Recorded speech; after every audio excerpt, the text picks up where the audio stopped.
Good morning, Montgomery School. Isabel, arigato gozaimasu. That was wonderful. Let's give her a round of applause.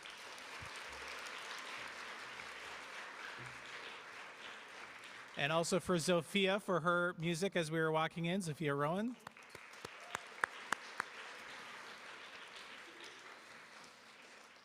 Feels like a lot of good things are happening when the sun is out finally. Spring is promising, so it's going to be a great weekend and a month ahead of April. We have a couple birthdays, including a couple birthdays today, and then a few more rounding out until next week. So today we have fifth graders, Grace Niederer and Cameron Speakman. On Monday, the 8th, we have second grader Mason Zabo. As luck would have it, on Tuesday, the 9th, today's chapel speaker, 8th grader Lucia Eilberg, and 5th grader Sydney Scott, and 3rd grader Marco Molinelli, and 2nd grader Lexi Gorelli. And one more on the 11th, 2nd grader Raya Saini. All right, let's sing.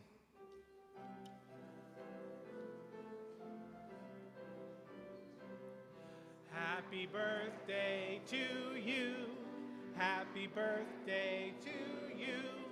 Happy birthday, dear friends. Happy birthday to you.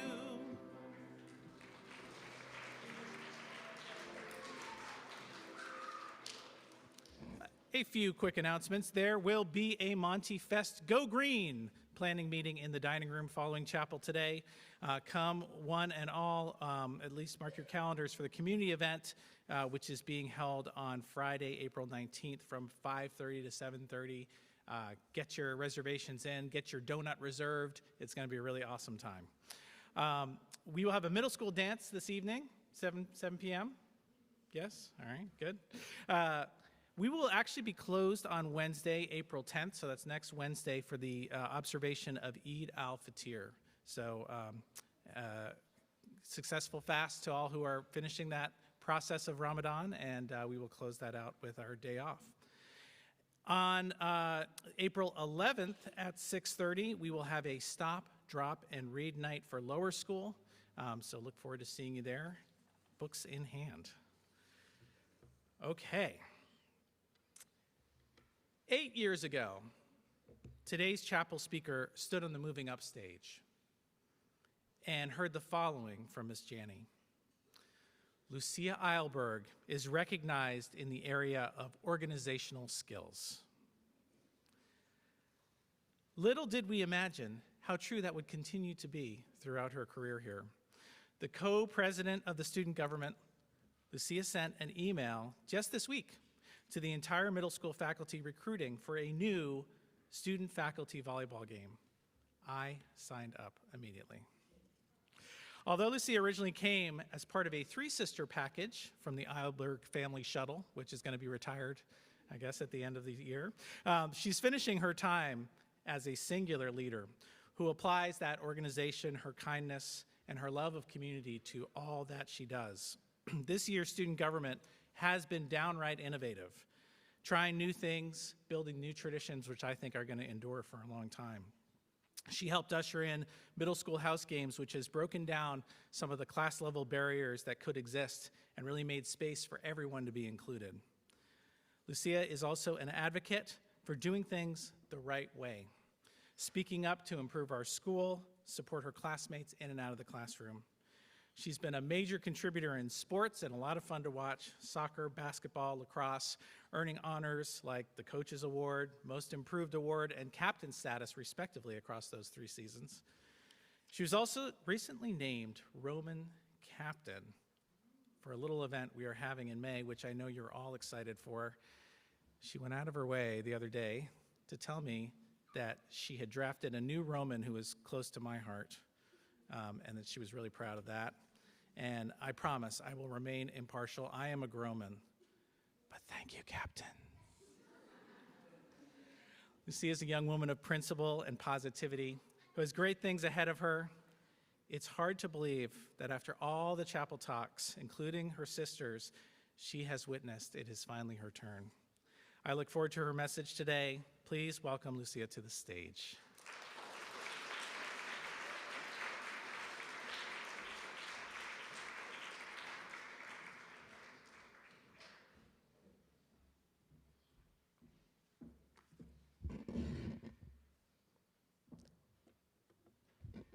Thank you, Mr. McManus, for that kind introduction. Good morning, students, faculty, family, and friends. I'm Lucia Eilberg, and I grew up on a boarding school campus. What is a boarding school? A boarding school is a school where students come from all over the world to connect, live, and learn with other students and teachers. The boarding school where I grew up, the Hill School, has students from almost 30 states and 27 different countries, and almost half of them live on campus in dorms. If you didn't know, my parents work at the Hill School, and I've lived there my whole life, including my house being attached to a dorm when I was young. I was born at the hospital that was 5 minutes away from Hill. I had birthday parties on the Hill campus. I did almost everything there. Because of this, I grew a strong and loving connection with Hill. I remember watching my siblings getting accepted there and wishing that that was me. I remember watching my parents every day going to work and wishing that I'd be able to go with them. I remember waiting for the weekend so I could watch all the sports games, go around on the golf cart with my mom at night, and go into the Hill rink to skate. I remember hoping for a snow day or school to be canceled so I'd be able to go to engineering class with my mom because I would play with her Legos and be able to see her students. At this point, you're probably wondering why I'm talking to you about this. It's because most people don't know that there are so many life lessons you can learn from this like I have. A lesson I have learned is perspective. Before I talk to you about what I have learned from seeing life in different views, I first want to show a TED-Ed video of Rory Sutherland explaining what perspective is. He talks about retired people, which he calls pensioners, compared to unemployed people. Both groups don't have jobs, but view life very differently.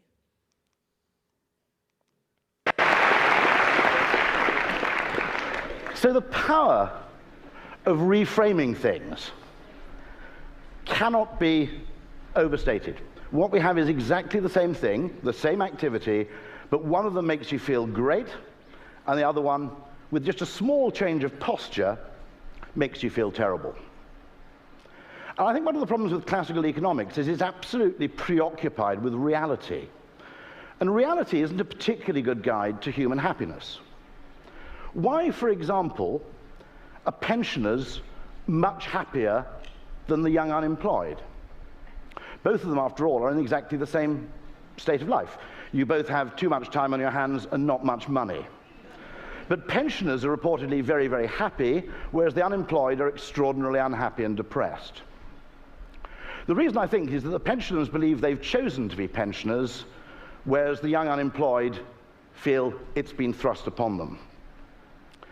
In England, the upper middle classes have actually solved this problem perfectly because they've rebranded unemployment.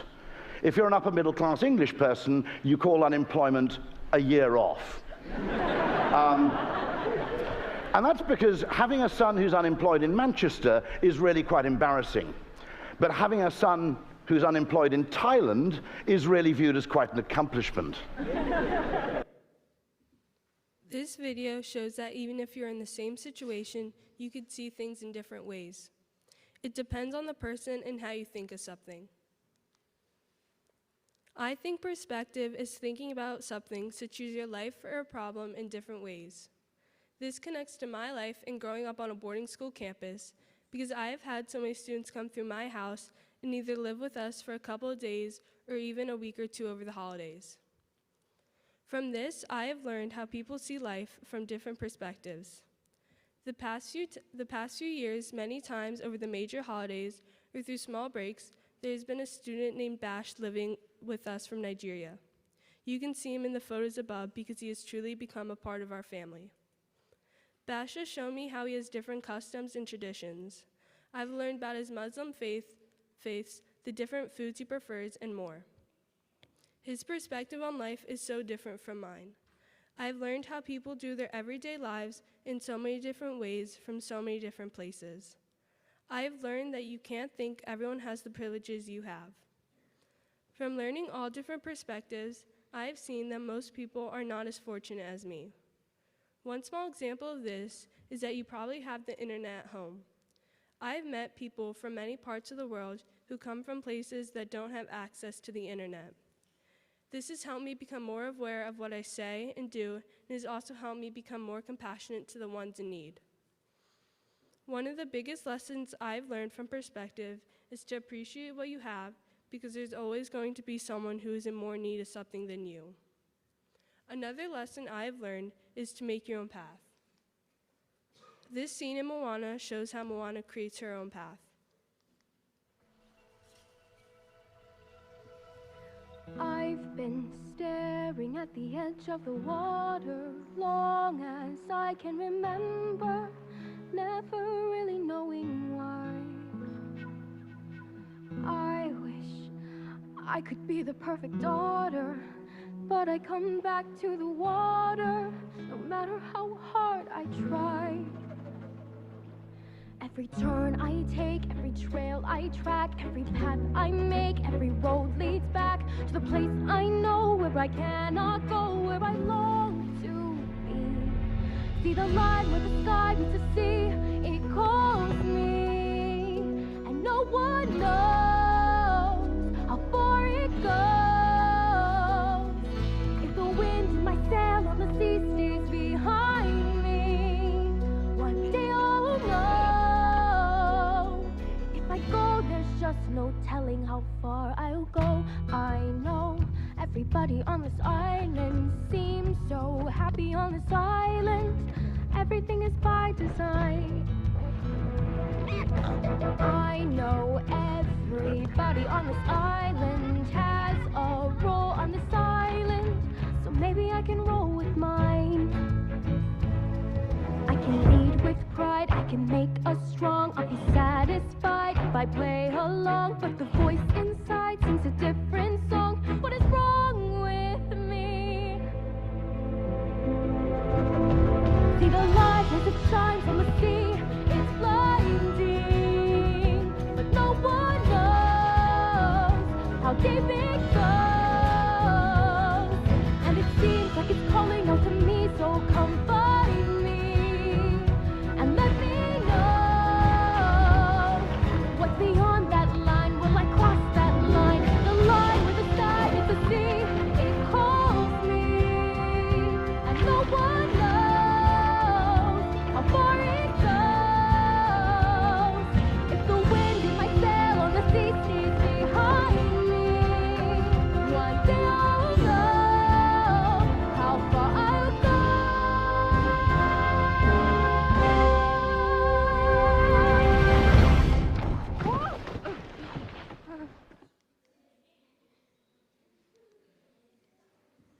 In the movie, Moana's parents want her to lead the village and follow in her family's footsteps. She does not want to, so she leaves and forges her own path. Similarly, in Moana, I've tried to make my own path other than my family's. The biggest lesson I've learned from growing up on a boarding school campus is to make your own path. Since my parents work at the Hill School and all my siblings have gone there, everyone assumed where I was going to high school. Everybody usually assumes different things based on who my family is and where I live. People assume that I will 100% get into Hill and go there. People assume that I love basketball because my father is a basketball coach. People assume that I might be mean since my mother is one of the deans of students. As a result of this, it has made me work harder to make a reputation for myself and not be known as someone's sibling or daughter. Though I love how my parents work there and everyone knows my siblings, it forces me to become someone different from my family. The thing I mean by this is it makes me become my own person and carve my own path, which I appreciate. This lesson has helped me throughout my whole life, whether it was here at Montgomery, where all my siblings went, at the restaurant where I'm applying to work this summer, where all my siblings work, or at the Hill School, where all my siblings went. I've made my own path in so many different ways that my siblings did not do. I'm school co-president. I taught myself Hebrew instead of being taught it for my bat mitzvah. My favorite sport is actually lacrosse and not basketball, and I was named Roman captain this year. I recognize that I would not be the same person without my family or the Hill School. It has shaped me into the person I am today, and I'm truly grateful for all the lessons it has taught me. If there's anything I want you to take away from my chapel, it is to be yourself, think about other perspectives, and most importantly, make your own path. Lastly, I would like to end my chapel with a quote by Joel Brown.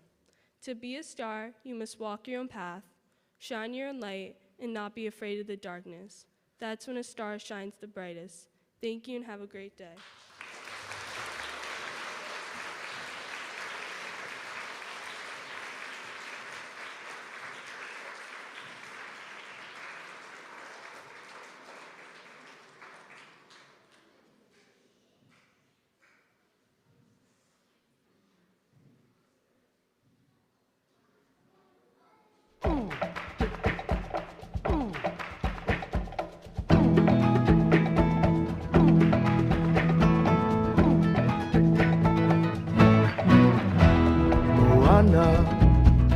Make way, make way, Moana, it's time you knew.